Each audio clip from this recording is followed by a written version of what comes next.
વડાને આપણે સર્વિંગ પ્લેટમાં લઈ લેવા। હવે આપણે ઉપરથી દહીં રેડીશું।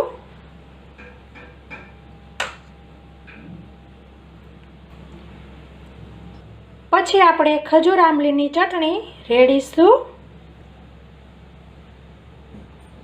ખજૂર આંબલીની ચટણી ઉમેરવી બિલકુલ ઓપ્શનલ છે, પણ તેનાથી વધારે સ્વાદ આપણા દહીંવડાનો વધી જાય છે।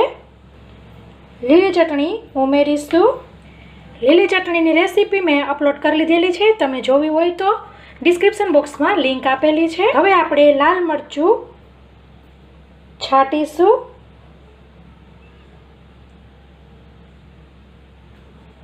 શેકેલા જીરુંનો પાવડર છાંટીશું। આવી રીતે અધકચરો વાટી લીધેલો છે।